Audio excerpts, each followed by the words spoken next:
This is the microbial fuel cell. It consists of two chambers, aluminum electrodes, copper wires, an air pump, water, sludge, and a salt bridge. The microbes break down organic matter to produce electrons through oxidation. They give their electrons to oxygen molecules in exchange for energy. When these electrons flow from the anode to the cathode, they generate the current and voltage needed to make electricity. The IoT system consists of an Arduino and a Wi-Fi and has a water sensor that measures the water level, a GHD11 module that measures temperature and humidity, and an analog pin to measure the voltage produced by the microbial fuel cell. The power for the IoT device comes from a solar power bank, which makes the system self-sustaining. These values help in remote monitoring of the environment. The sensor values are stored in the cloud using the internet. You can see here in this Android app, it shows the sensor values. This is the web page. It basically spits out the values from the Arduino and displays the sensor values here. So you can see here the temperature is 24 degrees Celsius, the humidity is 54%, the water level is 645, and the voltage is 0.15 volts. This is Google Firebase, where all the voltage values are logged. This is the MIT App Inventor code. First, we initialize all the variables. Then we initialize the sensor's text. Then we read the data from the web page, set them into variables, display them in labels.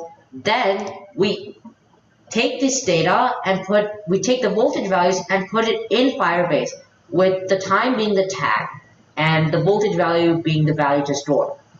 Then we set timer enable to true to repeat the process again.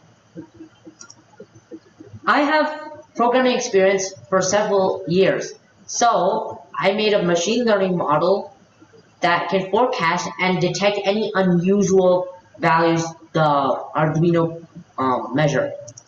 So, what is the ARIMA algorithm? It is also known as the autoregressive integrated moving average. It is used to create, train, and apply training models for time series analysis, and it can predict possible data in the future.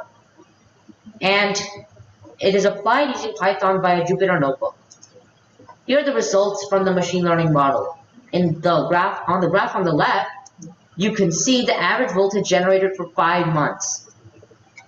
On the right graph, it describes the test results after training and applying the training model. The blue line is the test data, while the red line is the prediction data. The root mean square error is very low at 0.012, which indicates that the model is very accurate. Let's look at the machine learning program.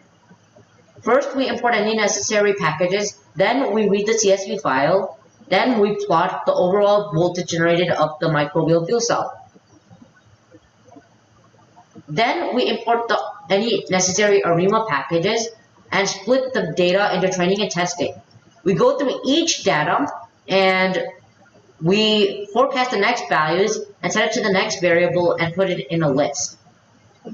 From there, we evaluate the root mean square error and we plot the predictions in a graph. Let's look at the Arduino code real quick. First, we import any necessary libraries. Then we set the SSID and password. We initialize the sensors and Wi-Fi network. Then we connect to the HTTP network. We make the HTTP connections. Then we process the sensor values and display them on the web page.